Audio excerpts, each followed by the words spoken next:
your guidance and then have the courage to act accordingly. I give you thanks for these women and men gathered here who have answered the call to servant leadership.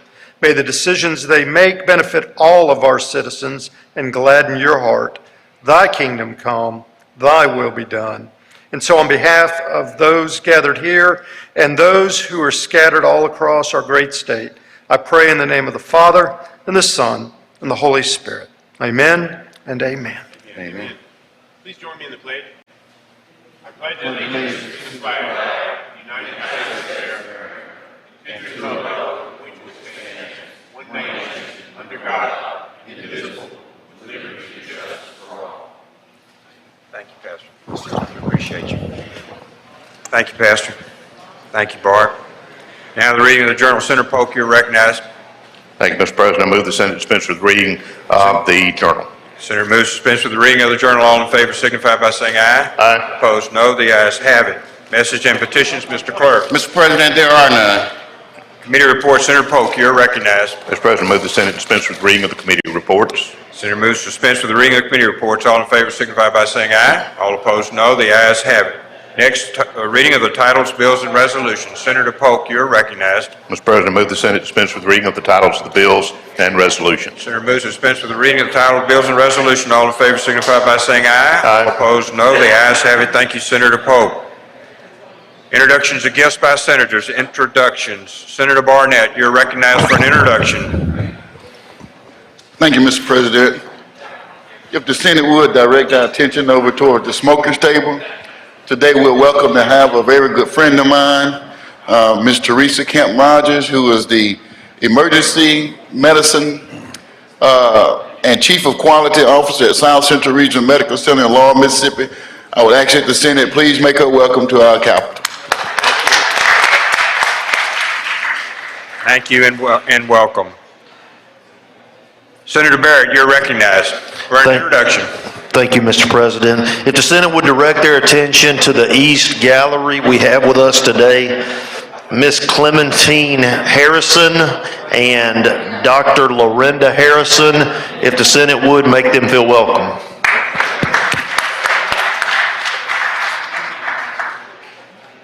Thank you, Senator Barrett. Senator Williams, you're recognized for introduction. Thank you, Mr. President.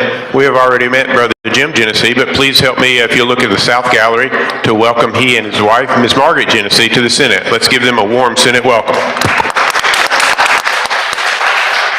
Thank you both. Thank you for joining us today. Senator Sparks, you're recognized for an introduction. Thank you, Mr. President. From Tishomingo County, our Board of Supervisors President Michael Busby, Supervisor Jeff Holt, would you please make them welcome? Thank you, Supervisor. And I see Representative Bubba Carpenter up there as well. Make him welcome. They know not who they're with. Looking to the calendar, Senator Kirby, you're recognized. I don't have Senator McClendon, you're recognized for introduction. I'm sorry. Thank you, Mr. President. In the North Gallery, I'd like to introduce Mr. Tracy Huffman, who has been one of the instrumental people in helping DeSoto County grow. He's with Wagner Engineering, done a lot of work on our sewer engineering up there. I'd like to warm welcome from the Senate. Thank you. All right, we'll move to the calendar. Any other introductions? Seeing none, we'll move to the calendar. Senator Kirby, you're recognized. Thank you, Mr. President. First thing I'd like to do is skip item 1, go to item 2, House Bill number 384, and ask the title to be read. Item 1 on the calendar retains its place on the calendar. Item 2, Mr. Clerk, please read the title. House Bill number 384, an act to amend section 2315-1037 Mississippi Code of 1972 to reapportion the congressional districts to Mississippi and for related purposes. Make the usual motion, Mr. President. Chairman makes the usual motion. All in favor signify by saying aye. All opposed, no. Aye. The ayes have it. Senator Kirby, Chairman Kirby, you're recognized to explain the bill. Thank you, Mr. President. I would request floor privileges for Tommy Cardin, who is the attorney for the Joint Committee. Seeing no objection, floor privileges are granted. Please proceed, Senator Kirby. Thank you, Mr. President. Ladies and gentlemen of the Senate, this is, as you know, the reapportionment for congressional districts. The bill, you should have a copy of the bill on your desk and the map on your screen, and I guess it will be on the other screen. But anyway, we're going to put the map on the screen. You know, the Magnolia Plan is a plan that has been well thought out, worked on numerous hours, and I feel that it's really a good plan. Now, I could be like a pro tem one time got up on a bill, said this is a good bill, everybody vote for it, use some more roll call, final passage, but I'm not going to do that. I'm actually going to try to explain this bill.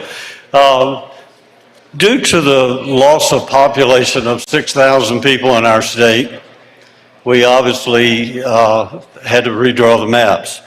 But the main reason, and one of the main concerns, was the fact that we lost 65,000 people out of the western side of the state, and losing at least 65,000. And because of that loss and the population shift of some of those people, the maps obviously are going to change. The map that we've drawn is a very valid constitutional plan. And I think as we get into it, you'll see that a lot of thought was given to it. Statewide population, like I say, went from 2,961,279 population before are now 2,967,297. In the 4 congressional districts, 3 of those experienced slight increase in population, while those in District 2 experienced significant loss. As an example, District 1 had an increase of 2.21%, District 2 a loss or decrease of 9.08%, and District 3 1.24%. District 4 was the big gainer of 4.82%. As a result, District 2 had to gain significant population to the tune of over 65,000 people, which made the job very difficult. At the same time, we need to ensure the compliance with Section 2 and the Voting Rights Act. With this in mind, we turn to the redistricting criteria adopted by the committee as our guide. The criteria that we use, I'll name some of those, mainly one person, one vote. The first thing we had to look at, and that's set forth in the Constitution. While drawing the congressional district, Supreme Court held that the district population had to be equal as possible. Now, to get that population in each district as close as possible, we tried to follow all the criteria, and I think we did. The ideal size for a congressional district now is 740,000, let's see, I think it's 740,320. District 1 had with this new map, has 740,319, one vote under what would be perfect. District 2 minus one vote. District 3 is exactly on it, 740,320, and District 4 is one vote different. So as you can see, we got as close as possible by going by the criteria and not trying to split precincts, not trying to do things that the federal government wants us to do, and to be fair to all at the same time. The second criteria is district be composed as contiguous territory. In other words, it had to be all together and as compact as possible. The third, of course, is in compliance with the Voting Rights Act. Under the benchmark plan, District 2 is a one majority district and has a black voting age population of 62.27%. Under the old plan that the federal government drew, it was 61.36. So actually we increased by almost one full percentage. During the last 10 years, the BVAP has changed as far as the majority citizens, and this plan, I think, really allows the people of District 2 to allow or to elect a candidate of their choice for Congress. I really think that's fair as we can be. Like I say, the proposed plan for District 2 has a BVAP of 61.05, a significant percentage to ensure the compliance of Section 2 of the Voting Rights Amendment or Voting Rights Act. Since the federal court has drawn the last two congressional districts, we thought it'd be prudent of us to pay attention to the factors used by the court in developing those plans. So we tried to use the same criteria that the courts have used in the past. In that regard, we complied both with the one person, one vote requirement, as well as the Voting Rights Act as recognized by their analysis. Now, we've done things, the court's neutral factors and things like compactness, and we've really tried to do that, or we have done that. Now, I will say on county and municipal splits, as I mentioned, they don't like, federal courts do not like splitting precincts, splitting counties, but to get to the exact vote as close as possible, and which you can see no one's off over one vote, you had to do some of that. County municipal split, the proposed plan makes Clark County whole and cleans up the split in Oktibbeha County. Jones County is split slightly to achieve population between districts 3 and 4. Overall, it maintains the same number of county splits as the one that the court drew. With regard to municipal splits, the city of Jackson and Ridgeland continue to be split just as pretty much as it was drawn by the courts. However, the number of split precincts plan wide as the overall deal is down from 5 to 6. From 5 to 5 from 6 is what I'm trying to say. So we feel like that met the benchmark as well. Historical and regional interests, the plans, we did as much as possible for the core historical interest of the Mississippi Delta region, East Central Mississippi, Southwest Mississippi, and the Gulf Coast region. We had to move territory from Southwest Mississippi region from District 3 to District 2 for the simple reason to achieve the population equality between the two. So, but we kept the Southwest Mississippi region intact as much as we possibly could. Universities and military bases, the proposed plan keeps major research universities in separate districts, as well as the military bases located in Lowndes, Lauderdale, and Harrison County. So we're trying to make sure that each of those represent, a military base and not really changing anything there. So the proposed plan continues to make an effort, as did the court, to place the most rapidly growing areas of the state in separate districts as much as possible, given the legal constraints that we have for each district.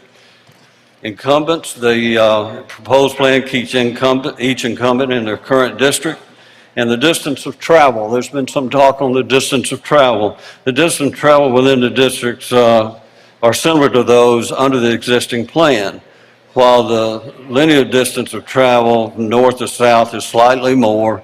In District 2, approximately 268 miles, where it was 226 miles. So you can see there that we've got, 42 miles was added to District 2. Now, District 3 was just a reverse effort of that. District 3, in effect now, has 133 The number we were given was 163, but if you look on Google Maps or whatever, you'll see that from Octavia Hall for District 3 or from Starkville down to Natchez, which District 3 did have, was actually 250 miles.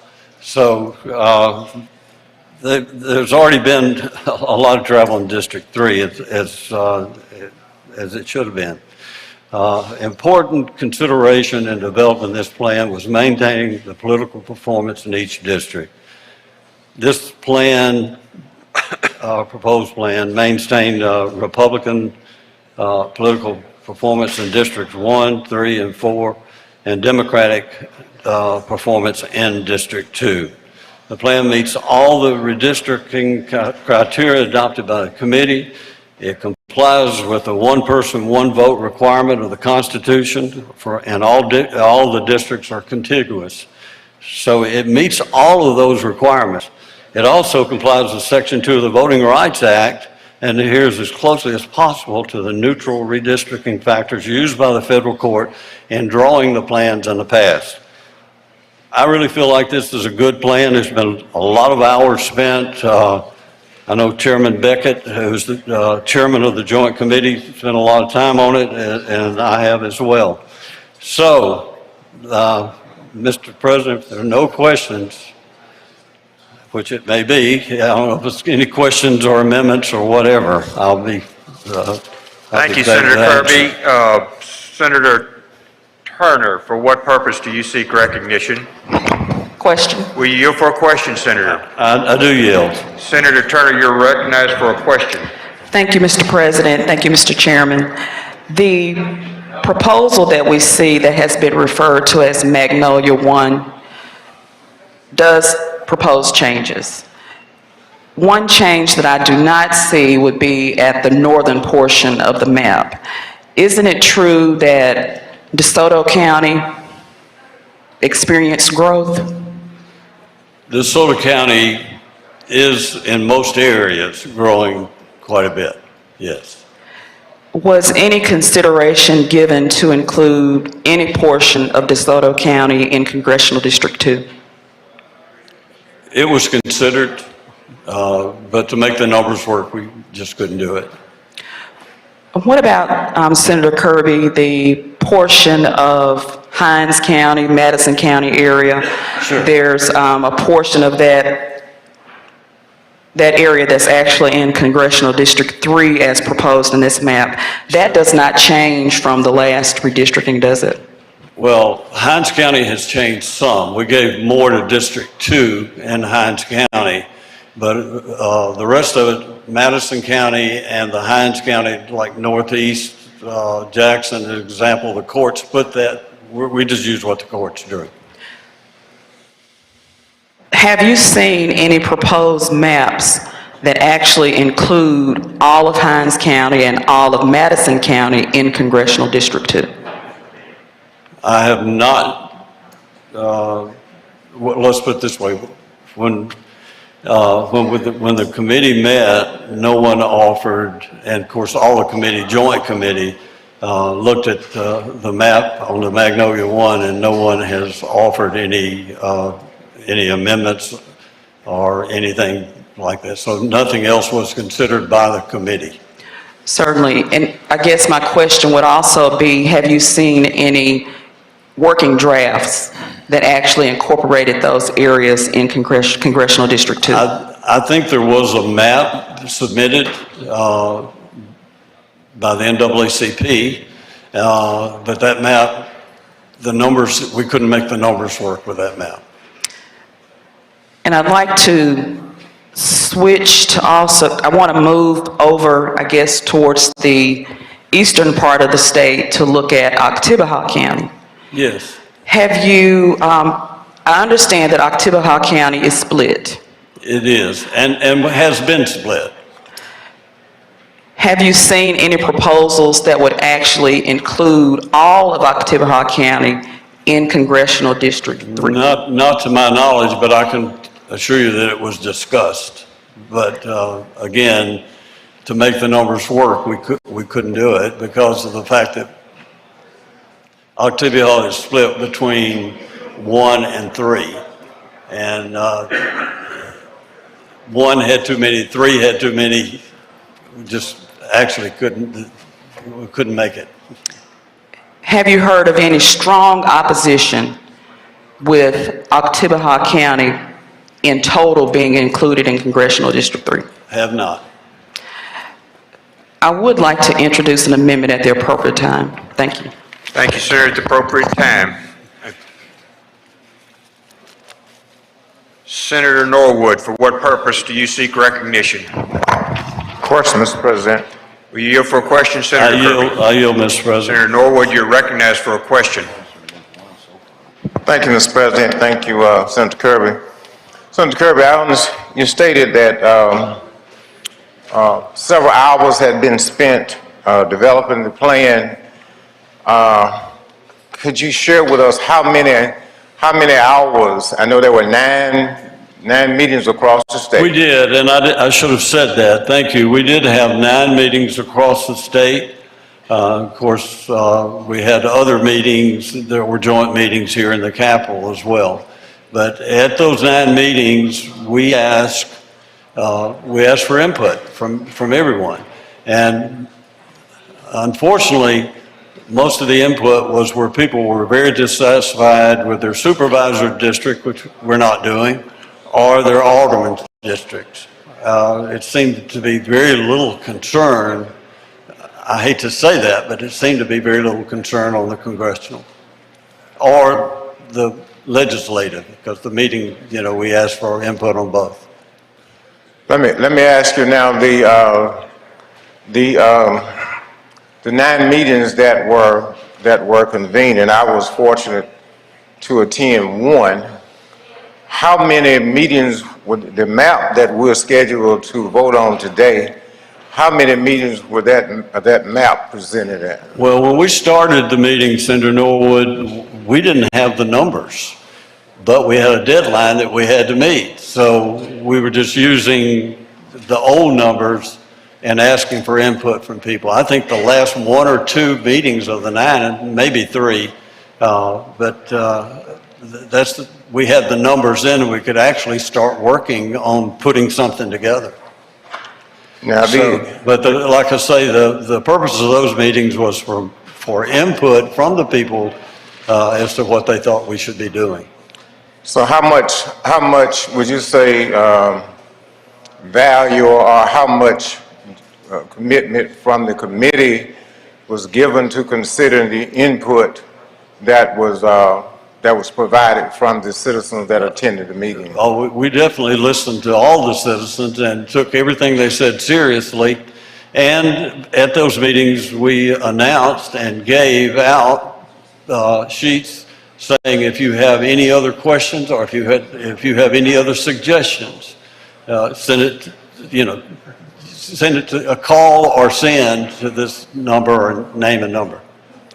Well, I guess in the hearing, the meeting that I attended, one of the main requests was that once the map has been presented and obviously approved by the committee, that the citizens, it would come back to the citizen, that the citizen would be allowed to share their input and see what was scheduled to vote on. Was that done? Well, we didn't go back and have 9 more meetings, if that's what you're asking, no, but we did,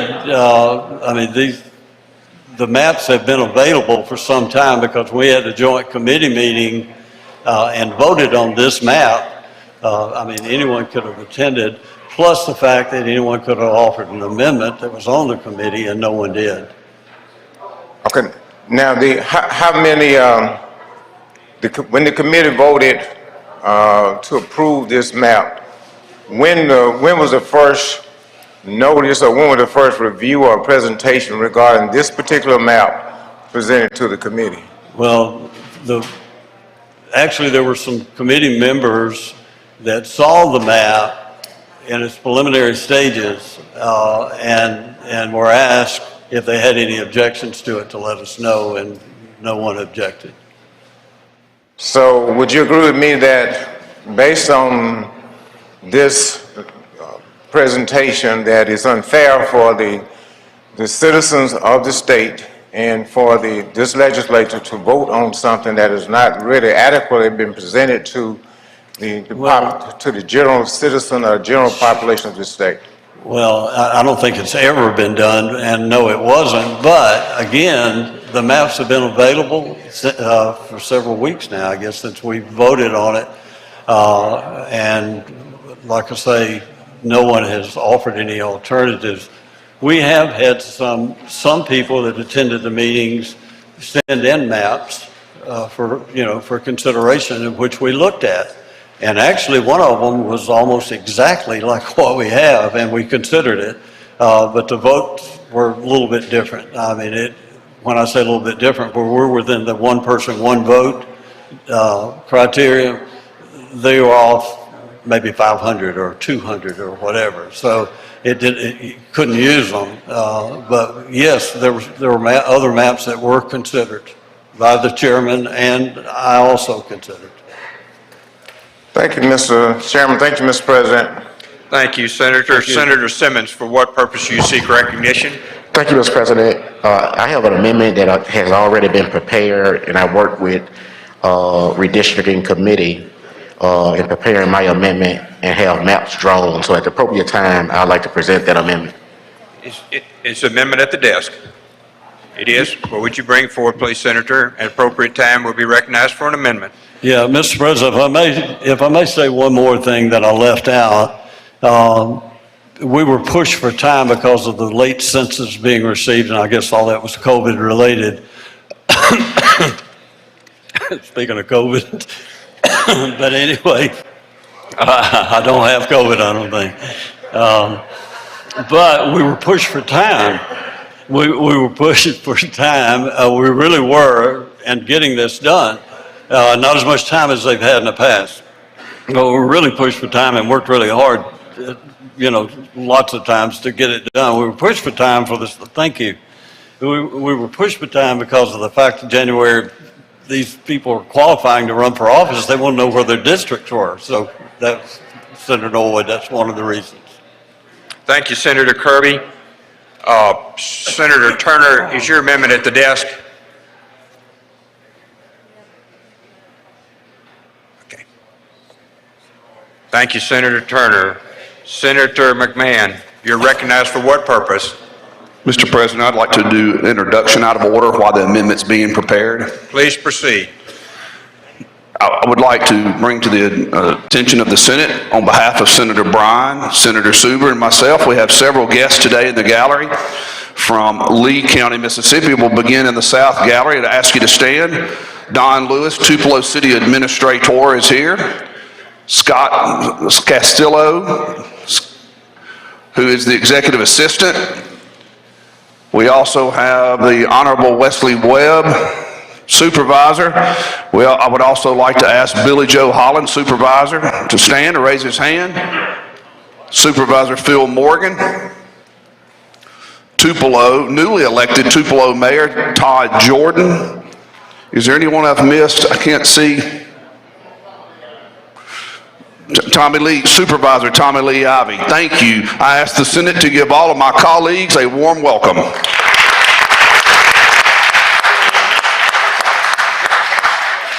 Thank you, Senator. Senator Jordan, for what purpose do you seek recognition?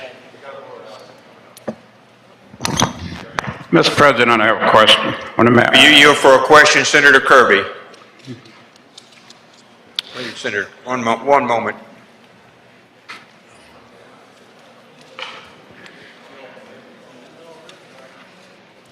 Senator Kirby, will you yield for a question from Senator Jordan?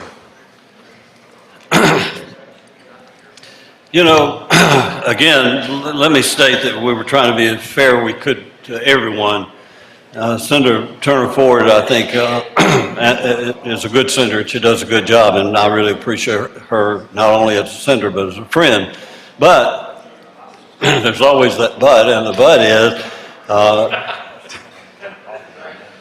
Senator Kirby, we have a question before we get to her amendment, please. I'm sorry. That's okay. Senator Jordan, you're recognized for your question. Yes, sir. Thank you, Mr. President. To my good friend, Senator Kirby, How many miles you say added to the second Congressional District? 42? 42 miles, yes, sir.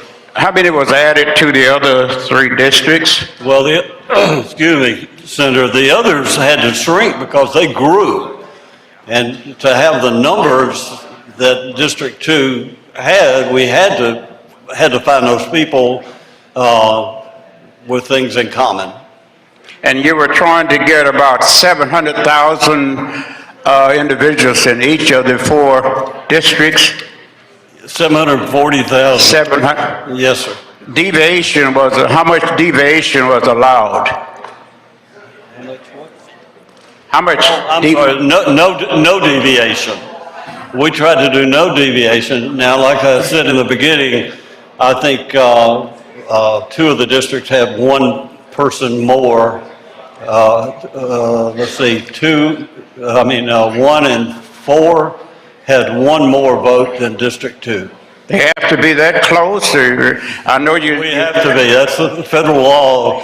1 person, 1 vote. We had to get as close as possible. As possible, but I know you mentioned dealing with figures. Figures are pretty well what you want them to say. Out of the 2.9 million people thereabout in this state, about what percent, 40%, near 40-some percent are African Americans? Wouldn't you agree?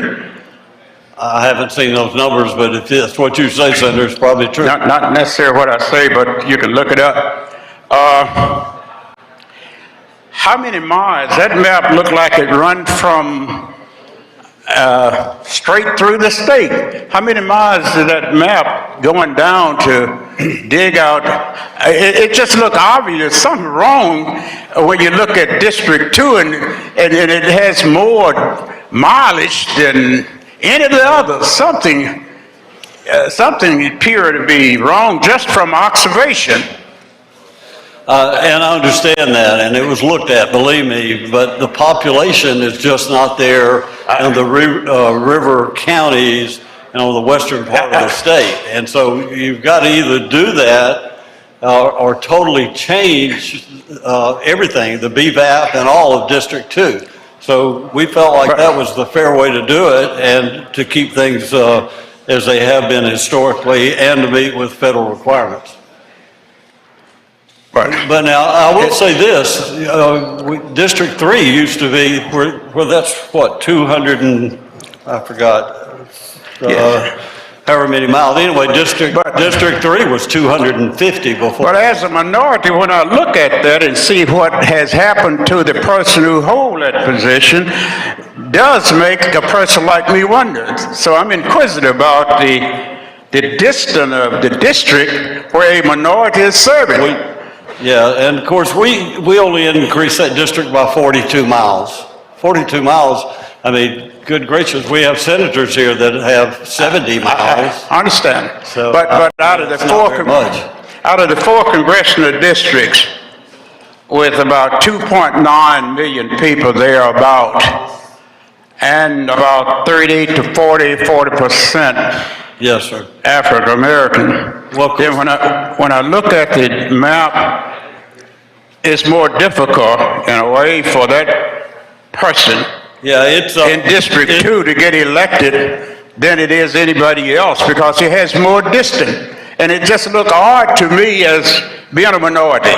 That's all. I'm just inquisitive about that at this time. And I understand your concern. I think part of the problem, as I said earlier, Senator Jordan, is we had a population shift. I know.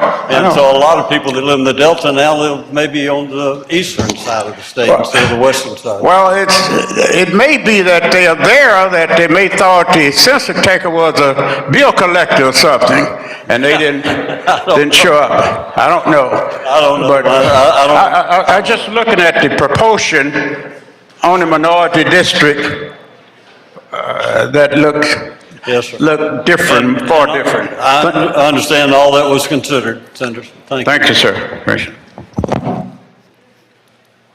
Thank you, Senator. Senator Wiggins, for what purpose you seek recognition?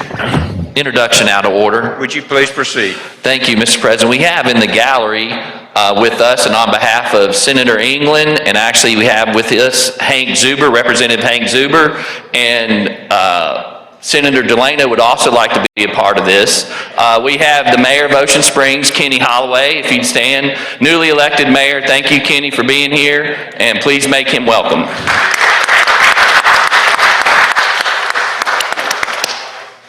Good to see you. Appreciate you and your family's service to the state. Senator Horn, you're recognized for what purpose? Senator Horn. Thank you, Mr. President. You're recognized for a question? I'd like to be recognized for a question.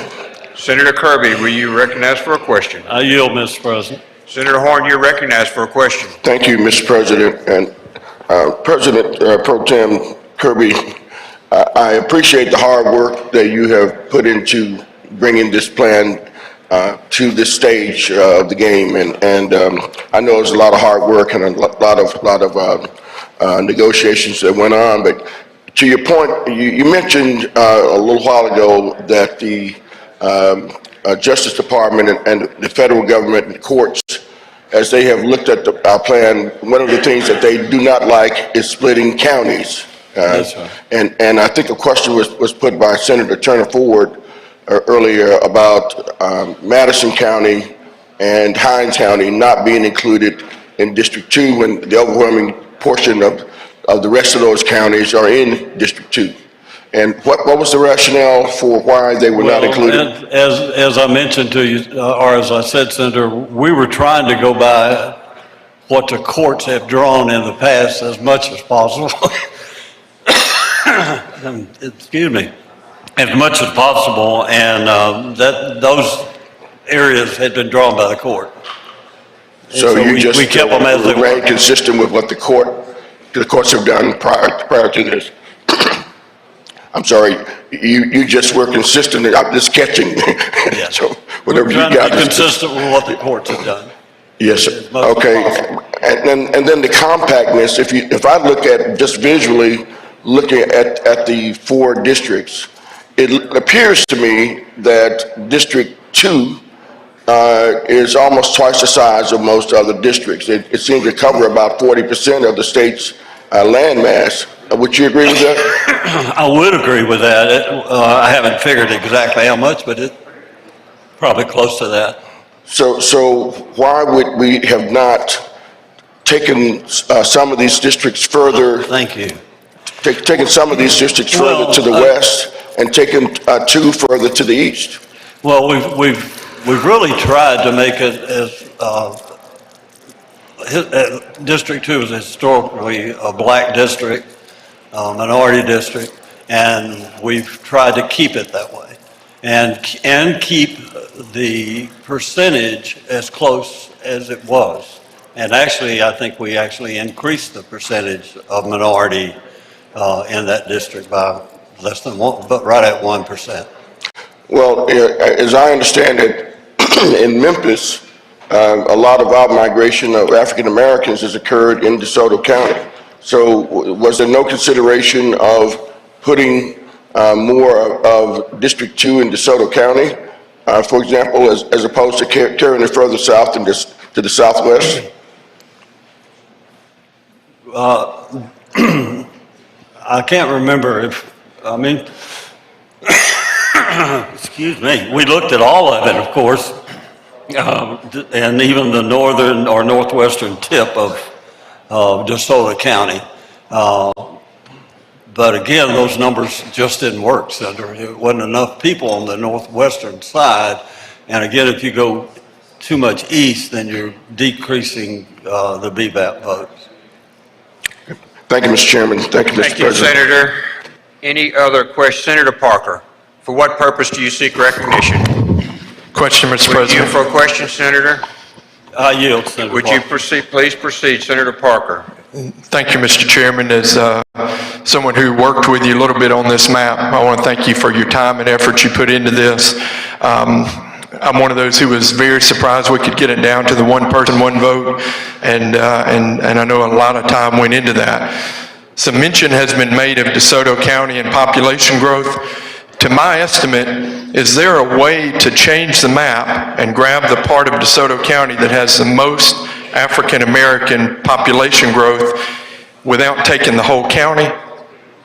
Well, you could do that. Of course, then you start splitting precincts, and then you'll have split precincts on the southern end as well, and we were trying not to do that.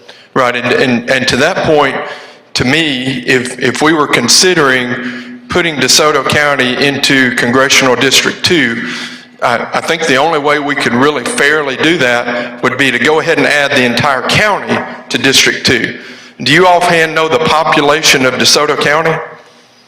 Well, it's 185,000, isn't it? It probably surprised you, it's pushing almost 200,000. Okay. So if we use that number as a fair estimate on this, and we added all of DeSoto County to that, we then would have to eliminate 200,000 people from the congressman's district somewhere else. That's right. Is there another area within that map where we could add all of DeSoto County, eliminate 200,000 other voters, and still keep the BVAP percentage at the same rate that was required by the statute? Not to my knowledge, and we turned it every way but loose, Senator. Right, and as somebody who looked at that, and there are people in this room who I mentioned to, is there's any way we might, look at dividing this or that kind of thing, I was unable to find a way to do that and qualify or meet the criteria that is required.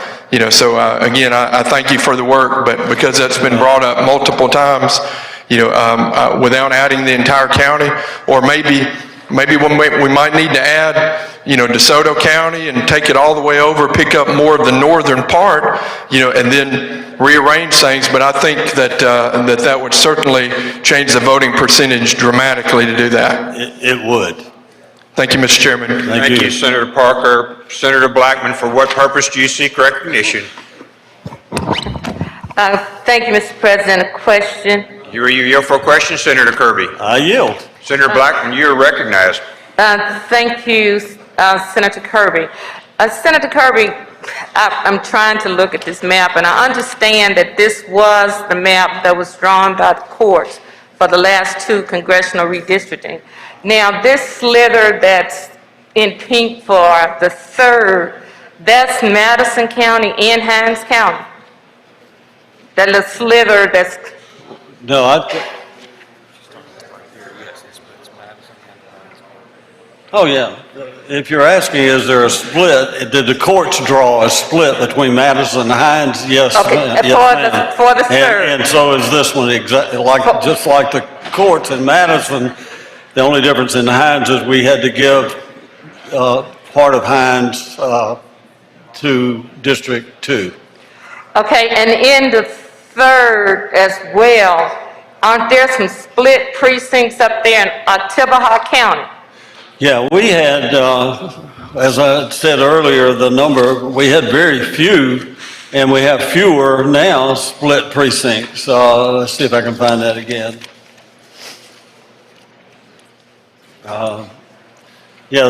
Let's see. On Octavia Hall, let's see, Clark County as a whole, and it cleans up Octavia Hall. We just made it look better. In other words, it was kind of odd shaped, and where there weren't many votes and many people, we made it look, let's just say, a lot prettier map, I guess you could say, just cleaning it up. And let's see, regarding municipal splits, City of Jackson and Ridgeland continued to be split. Also an incorporated area in Jones County was split, but here we go. The number of splits for county municipals plan-wide went down to 5, it was at 6. So we have very few splits. Okay, so if we had taken the population for Madison and Hinds County, and then some population up there in DeSoto County, would we What, basically making a swap in the precincts in terms of I think whether you- precincts are being split? I think you would have made, I mean, without just really looking at the numbers, but that's probably true. The only difference is the BVAP would drop drastically if we did that. Because there's way more people with the parts of Madison and Hines than there are in that northwestern tip of Desoto. Okay, what is the existing BVAP for the 2nd Congressional District? I'm sorry, I didn't understand. What is the existing BVAP? Which BVAP is she asking? Benchmark in the 2nd District, 62. Oh, this is the old benchmark. That's the one we're under right now. Okay, yeah, the map that we have here now, yeah, and I had that in there a while ago, 62.27% BVAP. And the Magnolia one is 61.05. Okay, so we lost the 1%, roughly. Yes. Okay, and as I was listening to you explain the map, you talked about communities of interest. Yes. That was one of the criteria. It was. And so, how did you determine that Mitt and Wilkerson and Adams County, that they had the same communities of interest as up there in Tunica and Right. Delta County? Senator, as I said, as much as possible and still divide by the number of votes. So actually, there are people in every district. There's people in my county, even in the northern part, that don't have a lot in common with the southern part. So you can't say they're, have everything in common, but they have more in common probably than those in Madison or Northeast Jackson, as an example. Okay, and Senator Jordan asked you about the deviation. What criteria did the Joint Committee adopt as to the acceptable deviation? Well, I mean, the federal law is that it's one person, one vote, and we actually are only off one vote. One person, and that's about as close as you can get from the other. I mean, there's none more than one vote different. Under federal law, there is allowed deviations. And since we are quoting federal law, can you ask the redistricting people to tell us what the deviation is? The federal courts say as nearly equal as possible, and one vote is about as equal as you can get. And they do not allow any deviations? They don't, no deviation that you know of? No, there's a different deviation standard for Senate and legislature. It's Yeah. 5%. Sure. For congressional. Yeah. As the attorney has just told me that, of course, in our legislative, we have like a 5% deviation, but there's no deviation on the federal. The federal says as close as possible. Okay, so when this, under the federal court drawn plan 10 years ago, was it one person, one vote? I don't know that. Do you all have the numbers to show whether? I'm told that we were within the one person, one vote 10 years ago. Thank you so much, Senator Kirk. Thank you. Thank you, Senator Blackman. Any other questions? Any other questions? Seeing none, Senator Simmons, you're recognized for your amendment.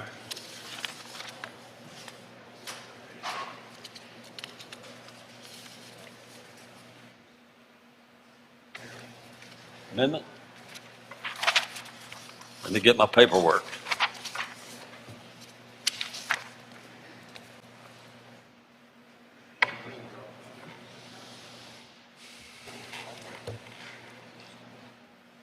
Thank you, Mr. President.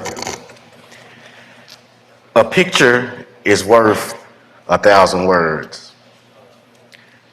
Mississippi currently has 4 congressional districts, and we maintain those districts during the reapportionment process.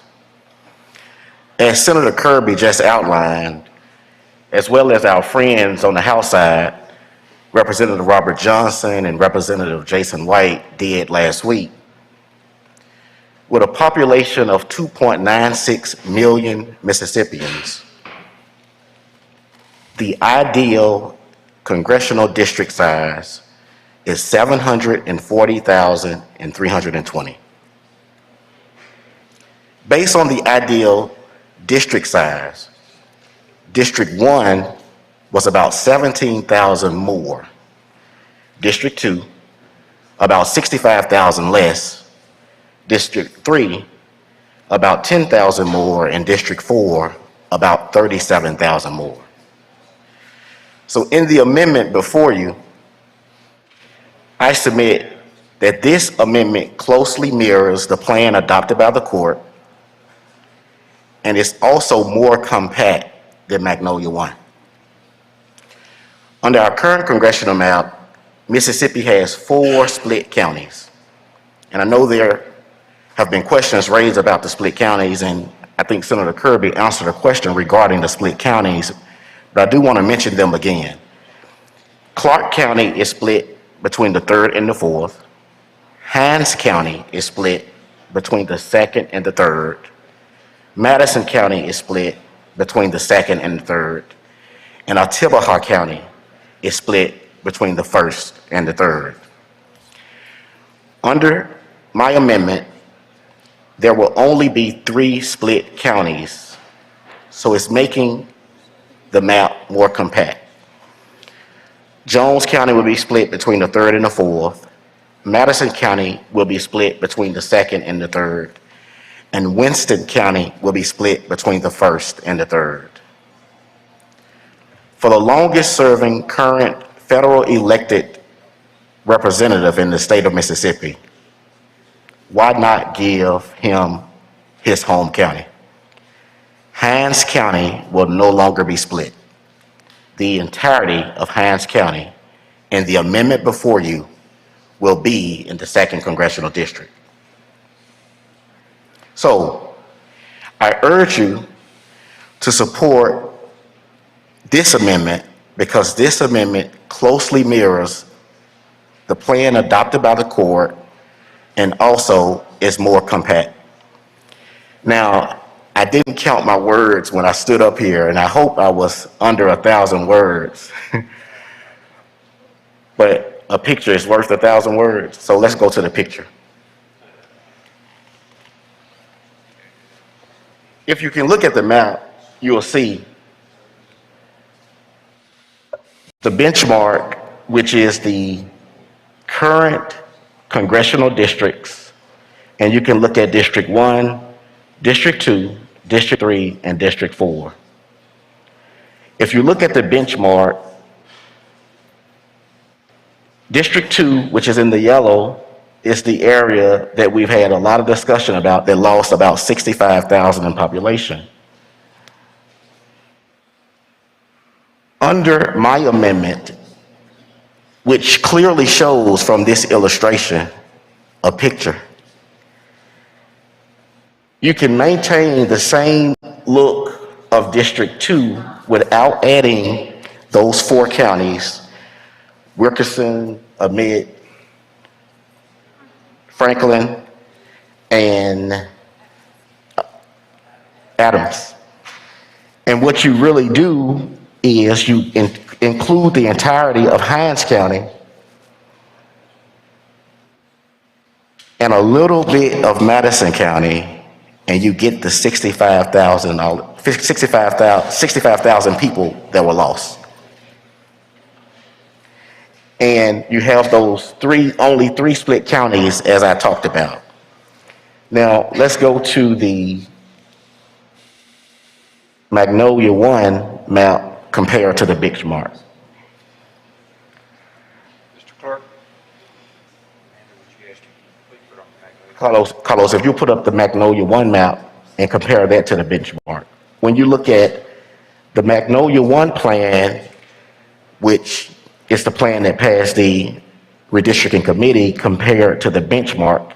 And the benchmark, again, is the current makeup of our congressional districts. District 2 almost goes from Memphis to the Gulf Coast.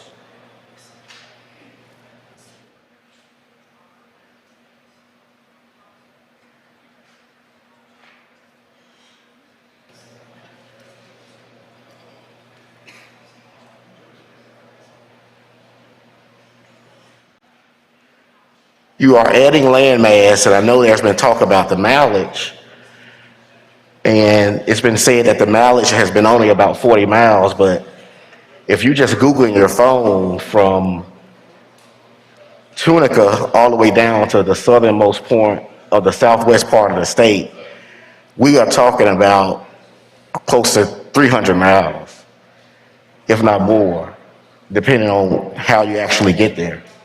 And so we are adding land mass based upon the Magnolia 1 plan, and I submit to you that it's not as compact, nor does it closely mirror the plan that was already adopted by the court. And let me just say this in closing. The federal courts have been drawing congressional maps in the state of Mississippi for the last 2 redistricting cycles. I submit to you, if you support my amendment, there's a slim to no chance that the federal courts will not get involved in drawing our map. It closely mirrors the plan that's already adopted by the court, and again, it's more compact. I urge your support and your adoption of my amendment, and I will yield for any questions. Questions for Senator Simmons? Any questions? Senator Blackman, you're recognized for what purpose? Question, Mr. President. Will you yield, Senator Simmons? Yes, I do. Senator Blackman, you're recognized for a question. Thank you, Mr. President. Thank you, Senator Simmons. With your plan, is there any deviation? No, Senator Blackman, in my amendment, the population for District 1 will be 740,319, the same for District 2. In District 3, 740,320, and in District 4, 740,321. Okay, so Just one. So one person, one vote, the same as the Magnolia plan. Yes, ma'am. Okay, and what's the BVAP for your amendment, rather? The BVAP in Congressional District 2, according to the Magnolia 1 plan, is 61.05, and the BVAP, based off my amendment, is 59.68%. So it goes down less than 1%. Okay, and what is it in District 3? In District 3, the BVAP, according to the Magnolia 1 plan, is 31.79%, and the BVAP, according to my amendment, is 33.05%. So it really is basically mirroring, but just making it more compact and giving the longest ranking congressman his home county. That's correct, Senator Blackman. Thank you. Senator Parker, for what purpose do you seek recognition? Question, Mr. President. Yield for a question, Senator Simmons. Yes, Mr. President. Senator Parker, you're recognized for a question. Thank you, Senator Simmons, and thank you for your work on the committee on this issue as well.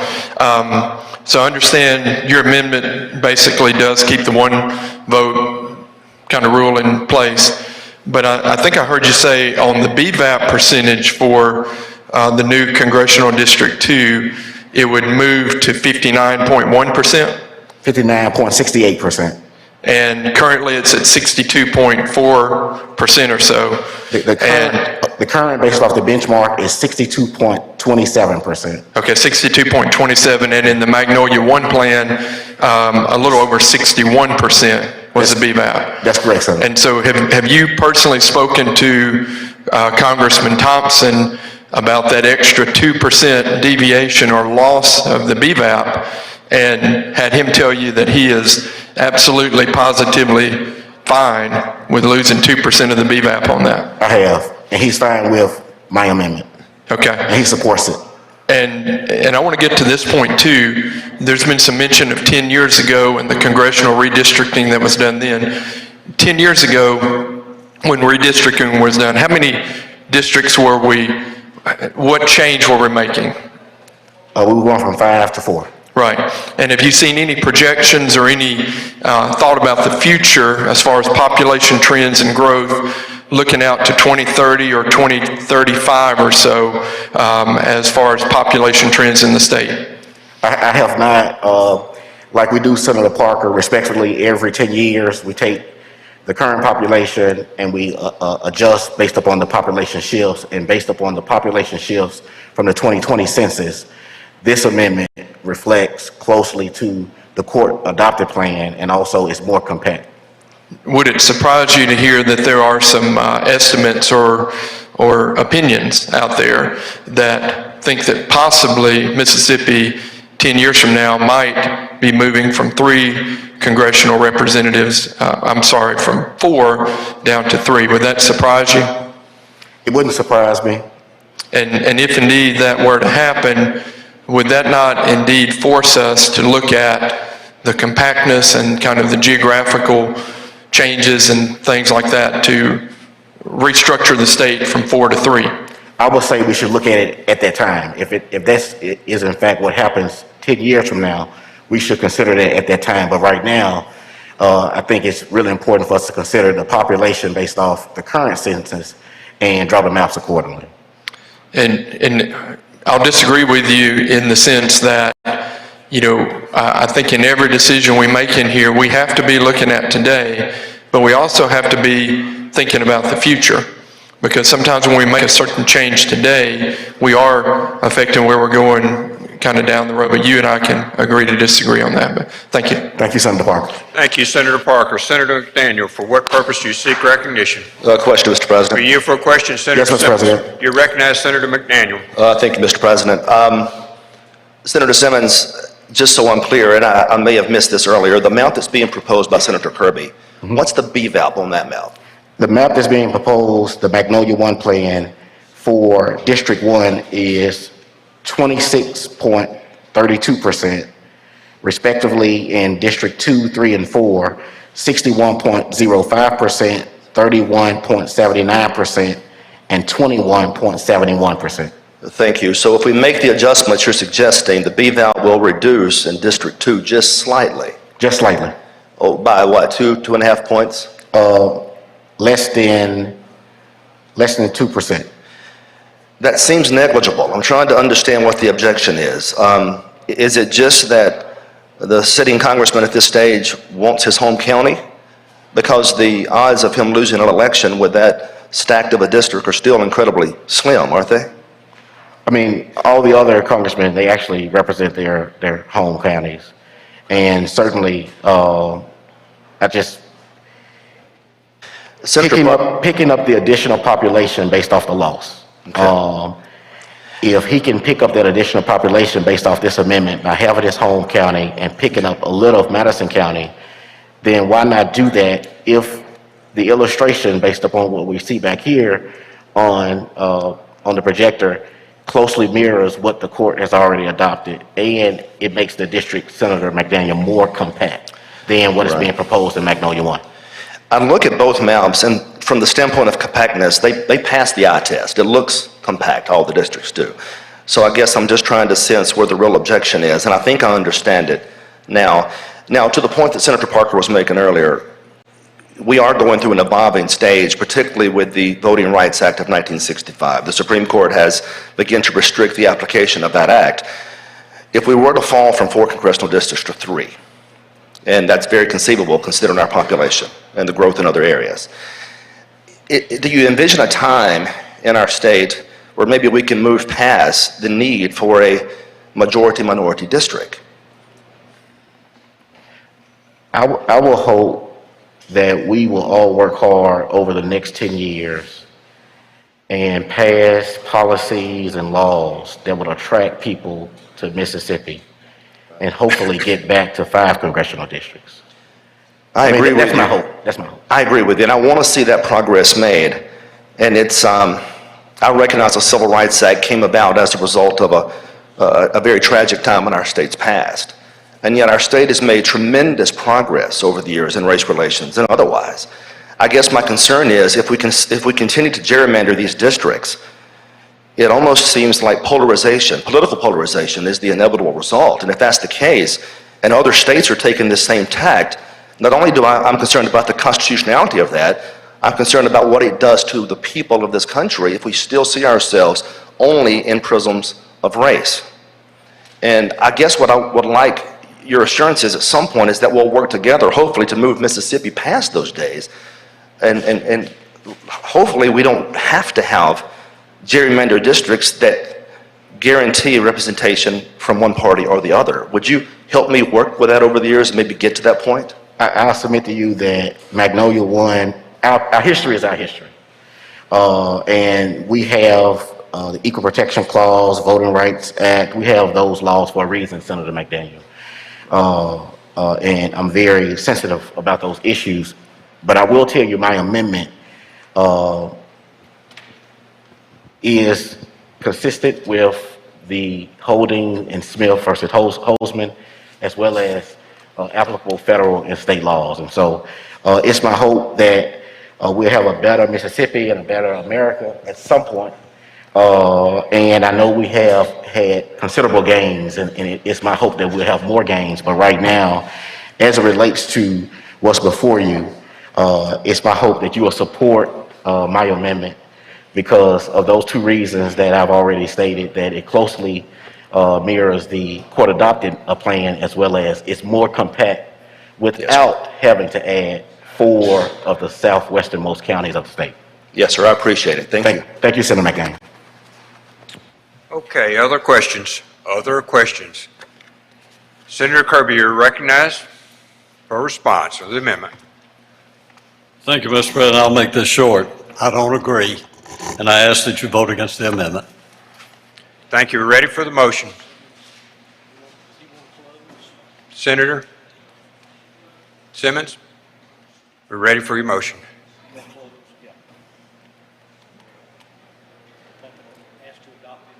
Motion would be to adopt the amendment, Senator. Mr. President, my motion is that we adopt the amendment. Hearing the motion, all in favor signify by saying aye. Aye. All opposed, no. No. Noes have it. Senator Turner, you're recognized for your amendment.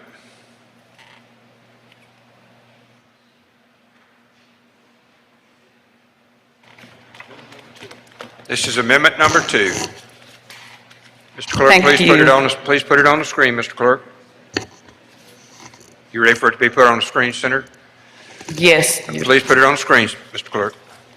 I couldn't hear. I'm sorry, Mr. President. Good morning. Considering the vote that was just taken, I probably need to be brief as well, but I do think that it is important that certain points are made. And Senator McDaniel mentioned the map that was presented by Senator Simmons just a moment ago, and he said it passed the eye test. And so at this time, I would request that the map that I presented to the desk be put on the screen. And I just want you to look at it. And, looking at the display of the colors, the areas that you know that you represent, does this map pass the eye test? That's a question I want you to ask yourselves. This map represents, in my opinion, progress. We know that there are certain areas of the state that have grown. And just up to the Congressional District number 2 in the north, DeSoto County has grown. I would also say in the Madison, Hinds County, Rankin County area, that area has grown as well. Should we ignore that growth and allow the Congressional District number 2 to remain as it is without incorporating Hinds County, Madison County into Congressional number 2? Do we want to overlook that fact? Do we want to overlook that DeSoto County has grown, but instead go down and take the 4 counties at the southwest portion of the state into Congressional District number 2? I just don't want us to overlook obvious points just to preserve statistics, numbers, political structures. Oktibbeha County has grown as well. And that's an area that's close to the district. Actually, I represent part of Oktibbeha County. And what my map proposes to do is to place all of Oktibbeha County in Congressional District 3. When I listened to one of the hearings that took place over in the central part of the state, I think it was Representative Snowden, over on the eastern side, he mentioned Clark County being divided. Well, this map takes into consideration his request that Clark County be made whole as it exists in Congressional District number 3. There is a slight indentation into Jones County, but I understand that Jones County has been split for many years. This represents a different type of split. Then if you go over and look at the southwestern portion of the state, well, let me just say this. If you look at the gold portion of the map, it just kind of represents the tornado structure as is currently in existence regarding our congressional redistricting. People across the state want to feel as if their voices are being heard, not only on the state level, but on the congressional level. And I'll just present to you that the demographics of the proposed district are as follows. If adopted, Congressional District 1 would have a population of 740,320. Congressional District 2 would have a population of 740,319, a difference of 1 vote. Congressional District 3 would have a population of 740,320, the same as Congressional District 1. And Congressional District 4 would have a population of 740,320, the same as Congressional Districts 1, 3, and 4. So there's only a one vote difference in Congressional District 2 as proposed in this map. The Black voting age population that we refer to frequently would be as follows in Congressional District 1. And there's actually a chart, if that could be displayed on the screen, please, that sets out those numbers. Not that one.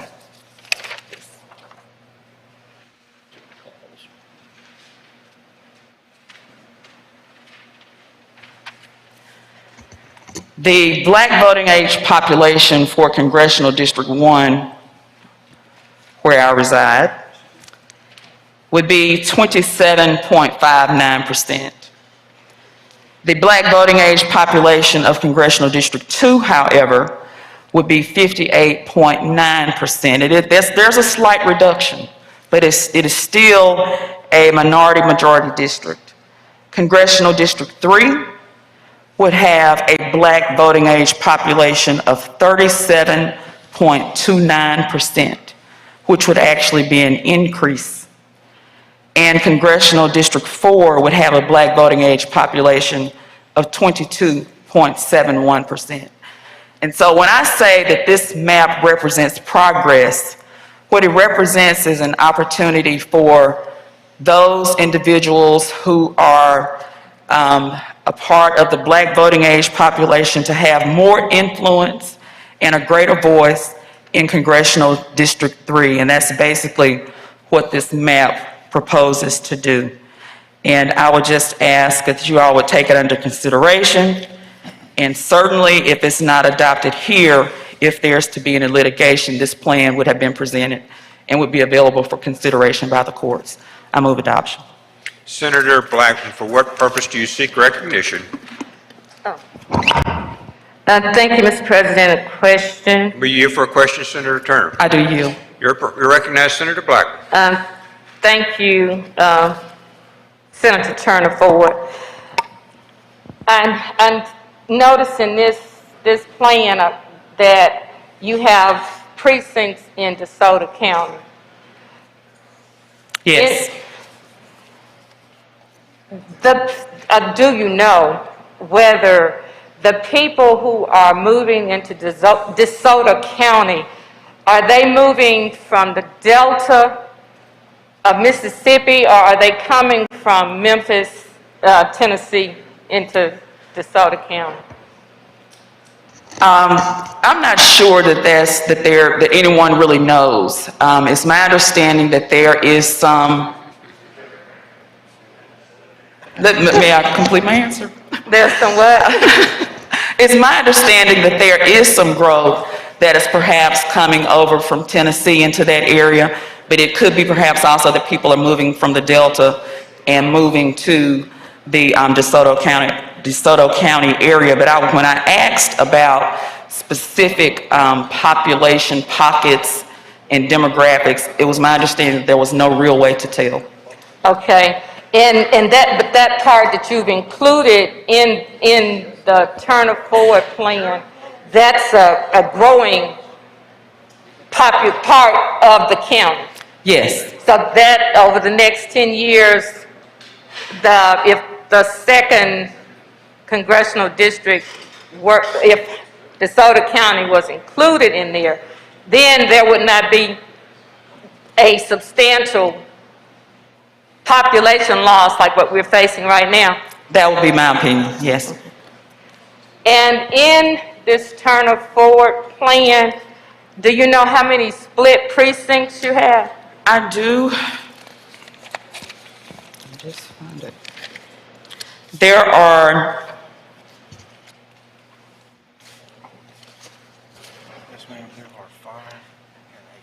are five counties that are split, and there are 8 precincts that are split. Okay, and it gives, like the Simmons plan, the congressman, his home county, that our longest serving congressman. It does, and I failed to mention that all of Hines, I'm not sure if I said it or not, but all of Hines and Madison counties would be in Congressional District 2, which would be all of Jackson, as I understand. And I believe, but the map is no longer on there, but when I was looking at the map, it basically keeps the third, there we go. It basically keeps the third as it is. To some extent, yes. Well, are you referring to the plan, the Magnolia plan versus this plan? For the most part, it does keep it as it is, but it eliminates the split in Oktibbeha County, so there's no split there. And Jones, I believe, is configured a bit differently. But Clark County, when you compare it to what is currently in existence, all of Clark County is included in my proposed plan. And so by keeping that intact, and then the second is not going all the way across from one part of the end of the state to the other, are communities of interest protected? I believe that they are. One point that I did not mention is there are several community colleges located in Congressional District 3. Industry is preserved. Mississippi State University is in Oktibbeha County. It would be in Congressional District 3. Alcorn State University would be in Congressional District 3. So there are various communities of interest that would be preserved if this plan were to be adopted. Thank you, Senator Turner Forward. Thank you, Mr. President. Thank you, Senator Blackman. Senator Parker, for what purpose do you seek recognition? Question, Mr. President. For a question, Senator Turner. I do yield. Please proceed, Senator Parker. Thank you, Mr. President. Thank you, Senator Turner Forward, for your work on this too. And as people who've been looking at these numbers now for several months, and I don't mean just the congressional numbers, but I'm sure you, as I have been looking very closely at our own Senate districts and House districts and how the numbers have changed. Would it surprise you to hear that I've been looking very closely at population trends and changes within my county of DeSoto County during the last few months? Absolutely not. And there was some reference made earlier to the fact that maybe we didn't know or understand how DeSoto County had really changed demographically during this last period of time. But would it surprise you to know that I do have some data on that and some information to share if you'd like to hear? The area that you show in your map up there of DeSoto County, in the last 10 years, would it surprise you to learn that there have not really been any changes in the school district there? We are fortunate in DeSoto County to have the largest school district in the state. We have a number, I think we have 5 or 6 6A schools, and we've actually had 2 major areas of growth in the county. Those are in the southern part of DeSoto County, in the Lewisburg area, and in the eastern portion of the county, in kind of pushing over closer to Marshall County. And in those areas, we added Lewisburg as a brand new school system in the last 10 to 12 years, and that area has had the most significant growth. And I mention that only to get to this point. If the intent of your amendment is to add the highest growth area in the state to the district that has lost the most, would it not make more sense for us to just go ahead and add the entire county of DeSoto County to District 2 and to change the numbers and not split DeSoto County, but maybe bring us all in there together and just rearrange the population in a different way? Do you agree that that might be a reasonable solution? I don't know, but I think you misstated my intent. My intent was not to include the largest growing areas of DeSoto County. When I mentioned DeSoto County, I saw you and Senator McClendon's hands raising. So this is not an effort to totally overturn or upstage anyone, but I do think that the fact that DeSoto County is growing and it's directly adjacent to Congressional District 2, as opposed to going to the southern end of the state and incorporating 4 counties to shore up the population numbers, why not just move slightly to the east to incorporate some of DeSoto County, because DeSoto County is growing on the other side of the county, and that won't affect Congressional District 1 as much. Well, as a native and citizen of DeSoto County, would it not surprise you that I have a strong view that I would like to keep my county together? And as a county that continues to grow, if we do indeed push towards 250,000 at the next census, we would like our county to be represented in unity and not to set the stage to start dividing us into different segments. And I think on a lot of this discussion, we look at numbers, but it also becomes, somewhat personal too.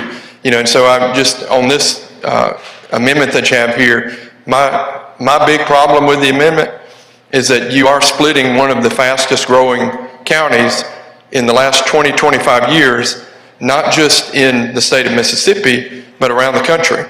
Statistically, from 1990 to 2010, the city of Olive Branch, Mississippi was the fastest growing city in the United States of America.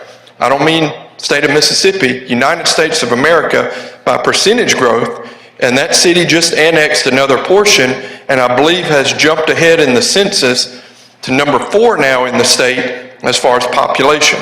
So we now have South Haven as number 3. Olive Branch, I think, is going to move to number 4 as far as population.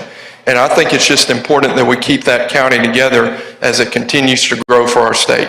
But thank you for your work. You're welcome, and I understand your point, and all of this, the positions that we take as senators and representatives, in every instance, it cannot be personal.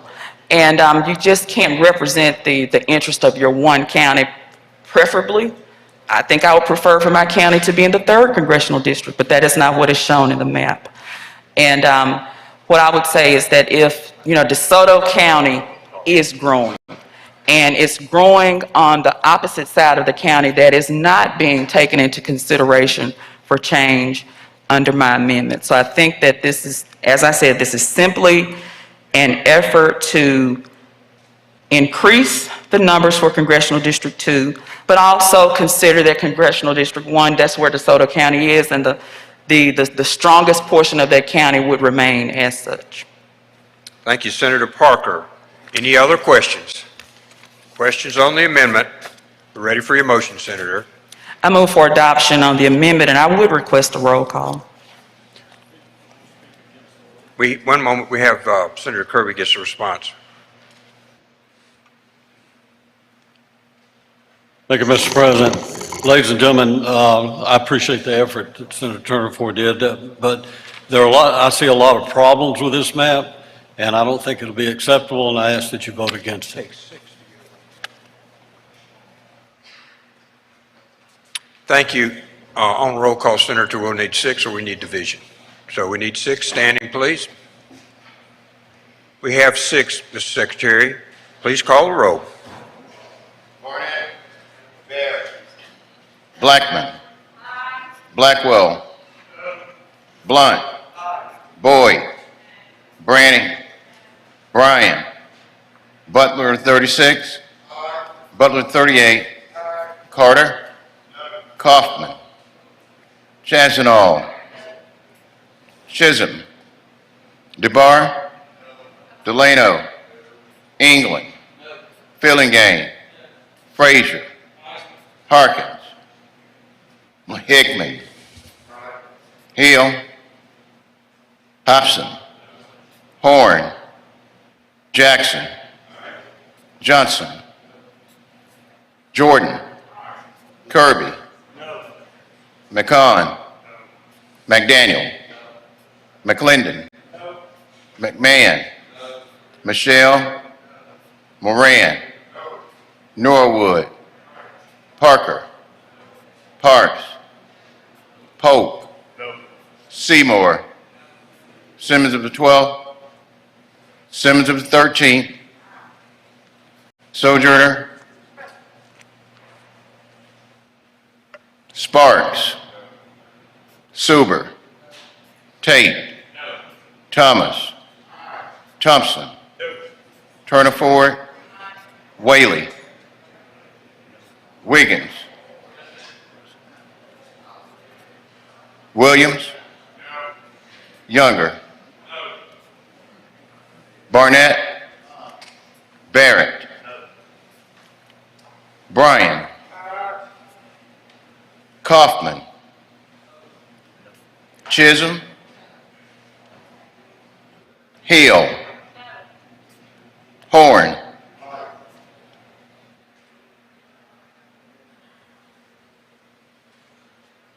That's it.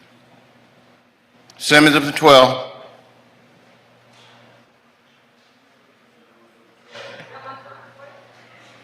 Voting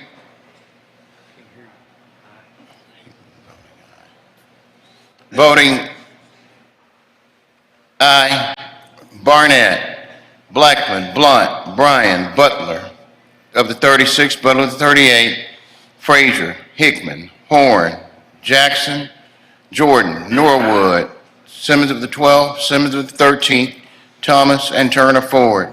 Voting no or nay, Barrett, Blackwell, Boyd, Branning, Carter, Kaufman, Chazanall, Chisholm, DeBar, Delano, England, Fillingane, Harkins, Hill, Hobson, Johnson, Kirby, McCon, McDaniel, McClendon, McMahon, Michelle, Moran, Parker, Parks, Pope, Seymour, Sparks, Suber, Tate, Thompson, Whaley, Williams, and Younger. Voting present, Sojourner and Wiggins.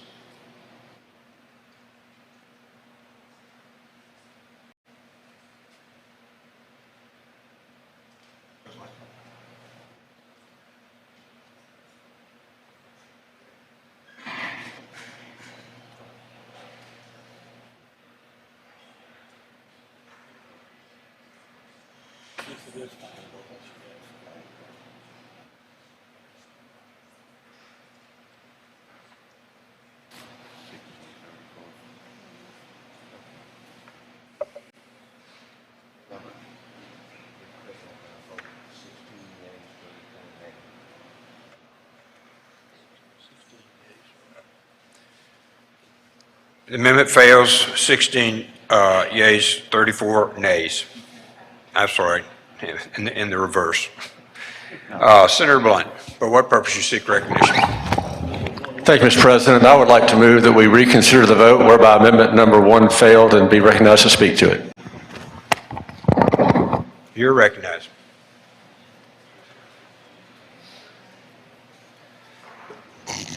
Thank you, Mr. President. Ladies and gentlemen of the Senate, my amendment is that we reconsider the vote whereby amendment number 1 failed. We've had a good discussion and other points have been raised in in discussion of Senator Turner Ford's amendment. So I would ask you to vote yes on an amendment to reconsider the vote whereby amendment number 1 failed, and I'll request a roll call vote on the motion, Mr. President. Questions of Senator Blunt? On his amendment, all in favor signify by saying aye. I'm sorry, Senator. I'm requesting a roll call vote on reconsideration of amendment number 1. Okay. And I believe that motion requires 6 or more for a roll call. 6 or more for roll call, please. We have 6. Mr. Clerk, please call the roll. Barnett, Barrett, Blackman, Blackwell, Blunt, Boyd, Branning, Bryan, Butler to 36, Butler to 38, Carter, Kaufman, Chazanall, Chisholm, DeBar, Delano, England, Fillingham, Frazier, Harkins, Hickman, Hill, Hobson,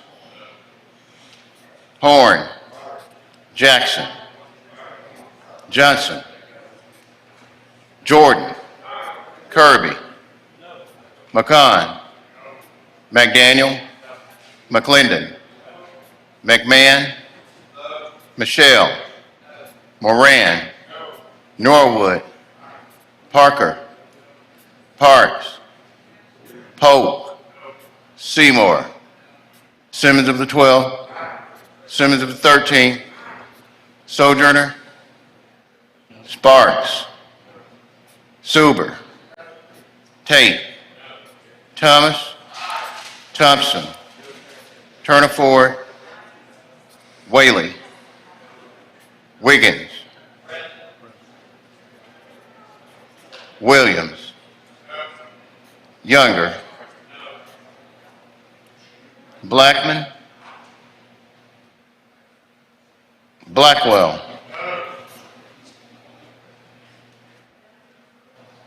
Hill,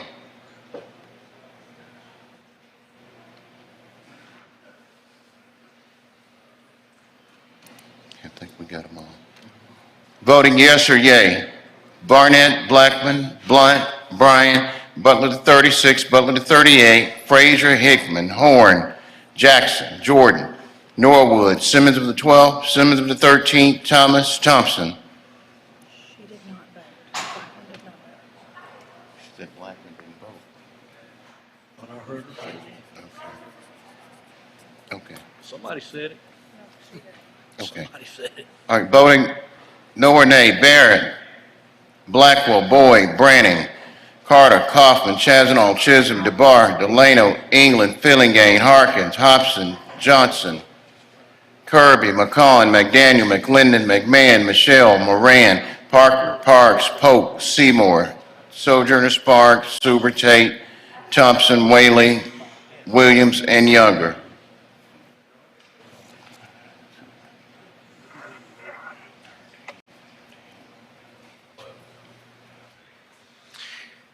Thank you. First Amendment was 34 nays, 16 yeas.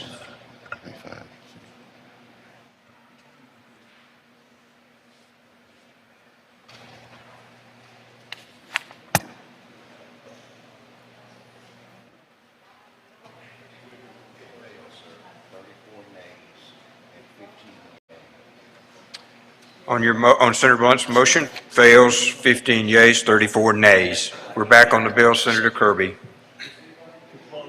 To close, yes, sir.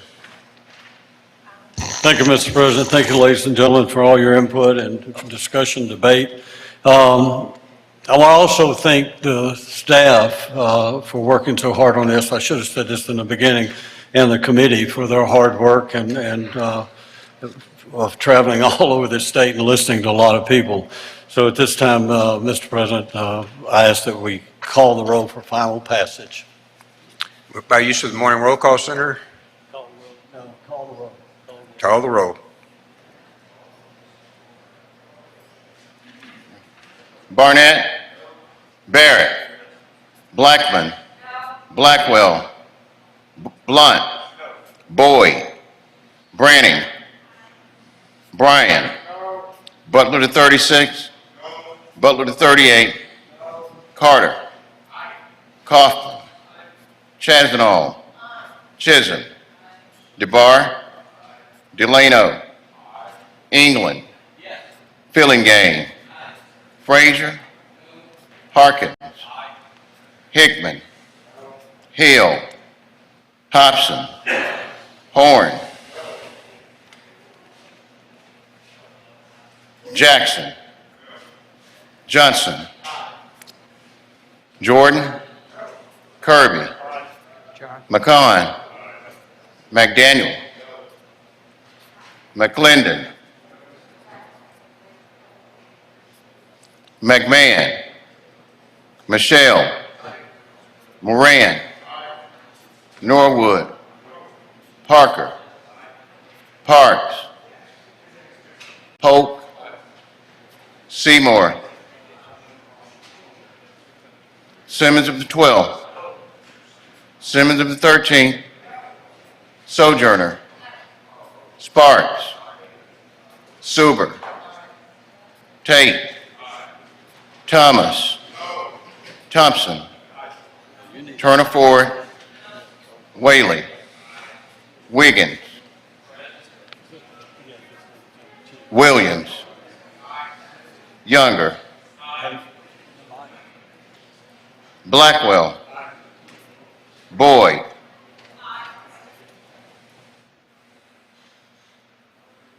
Hill, McMahon, Parks, Seymour,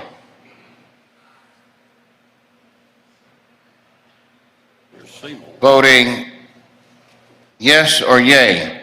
Barrett, Blackwell, Boyd, Branning, Carter, Kaufman, Chazanall, Chisholm, DeBar, Delano, England, Fillingane, Harkins, Hill, Hobson, Johnson, Kirby, McCon, McMahon, Michelle, Moran, Parker, Parks, Polk, Seymour, Sparks, Suber, Tate, Thompson, Whaley, Williams, and Younger. Voting no or nay. Barnett, Blackman, Blunt, Bryan, Butler to 36, Butler to 38, Frazier, Hickman, Horn, Jackson, Jordan, McDaniel, McClendon, Norwood, Simmons of the 12th, Simmons of the 13th, Sojourner, Thomas, Turner Ford, and Wiggins. Voting present.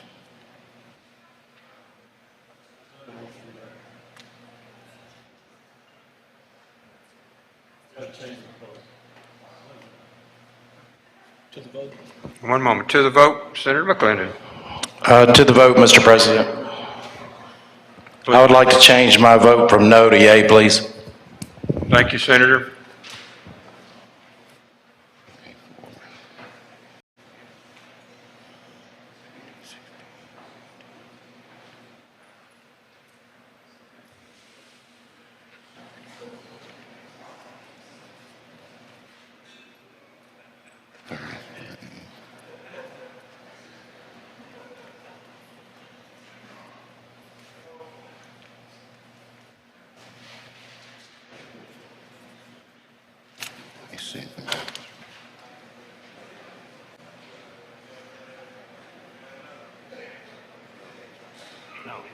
Make sure you're right. That'd be 52, but you got one president, so it's gonna be 51. I got 18. Yeah. And one president, right? Yeah. So 33 yeas, 18 nays.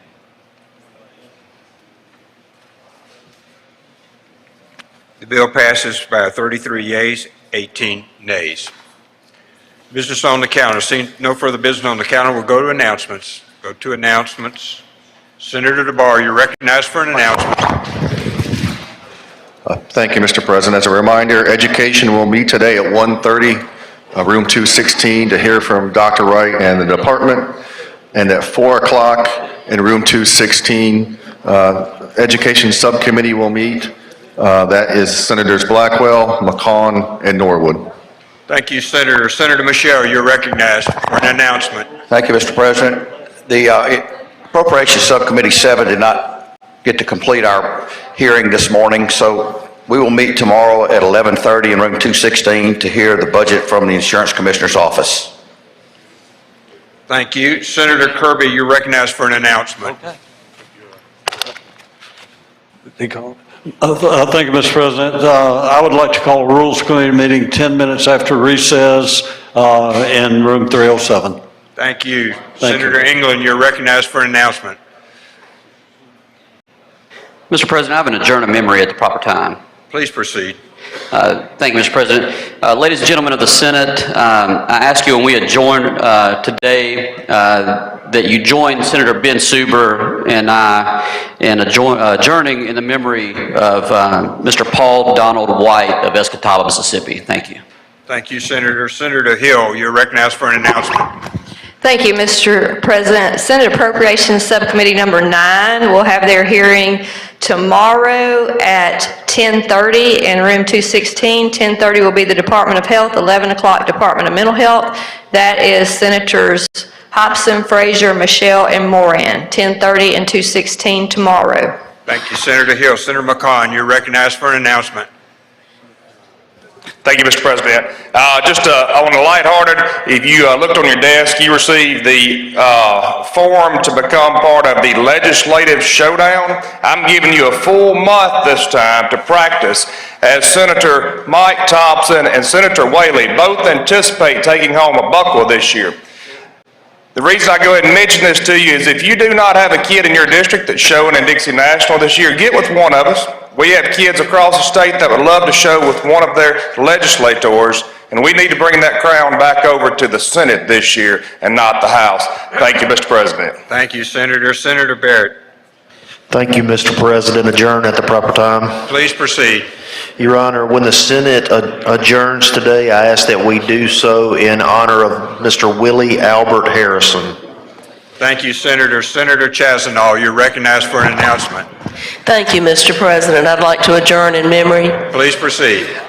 When the Senate adjourns today, I request that we do so in memory of 2 longtime citizens of Winona, Mr. John Sumner and Mrs. Carolyn Stringer. Thank you, Senator. Senator Kaufman, you're recognized for an announcement. Thank you, Mr. President. Today at 3:30 in room 409, business and financial institutions will have a very short meeting. Today at 3:30 in room 409. Senator Bryan, you're recognized for an announcement. Public Health and Welfare will meet at 1:45 in room 216. Thank you. I had thought that we might meet earlier, and there was some discussion about that, but having been made aware of the Education Committee meeting at 1:30, we will meet at 1:45. We're more likely, upon adjournment of the Education Committee, we will be considering the medical marijuana bill. Thank you, Senator. Senator Branning, you're recognized for an announcement. Thank you, Mr. President. The Appropriations Subcommittee number 11, and that's on the Transportation and Waterways, will meet tomorrow at 2 o'clock in room 216. The Senators Albert, Butler, Parks, and Hickman. That's tomorrow, 2 o'clock, room 216. Thank you, Senator Branning. Senator Hobson, you're recognized for an announcement. Adjournment memory, Mr. President. Please proceed. When the Senate adjourns today, I ask that we do so in memory of Caroline Simrall of Vicksburg. Very tragic. Thank you, Senator. Senator Horn. Adjourn in memory. Please proceed. Thank you, Mr. President. When the Senate adjourns today, I'd like to ask that they do so in memory of Mr. Johnny Morrow. Thank you, Senator. Any other announcements? Senator Norwood, you're recognized for an announcement. Adjourn in memory, Mr. President. Please proceed. When the Senate adjourns today, I'd like to adjourn in memory of Dolores McGee and Vincent McGee. Thank you, Senator. Thank you. Mr. Clerk, please read the meetings. Public Health and Welfare will meet at 1:45 today in room 216. Education will meet at 1:30 p.m. in room 216 today. And Business and Financial Institutions will meet today at 3:30 p.m. in room 409. Appropriations Subcommittee Number 1 will meet today 4 p.m. in room 216. Appropriations Subcommittee Number 4 will meet at 9 a.m. on Thursday. Appropriation Subcommittee Number 9 will meet at 10:30 a.m. in room 216 on Thursday. And Appropriations Subcommittee Number 7 will meet in room 216 at 11:30 a.m. on Thursday. Appropriation Subcommittee Number 11 will meet at 2 p.m. in room 216 on Thursday. Thank you, Mr. Clerk. We have deadlines, as you know. Senator Pope, you're recognized. Thank you, Mr. President. First, an announcement to remind people of the deadline. Today is the last day to get in a request for general bills. And with now a motion, Mr. President. Recognized for a motion, Senator Pope. That we stand in recess until 6 p.m. today, at which time the Journal will reflect that we are adjourned until 10 a.m. tomorrow. Senator Pope moves the Senate stand in recess until 6 p.m. today, at which time the Journal will reflect the Senate stands adjourned until 10 a.m. tomorrow. All in favor signify by saying aye. All opposed, no. The ayes have it. We stand in recess.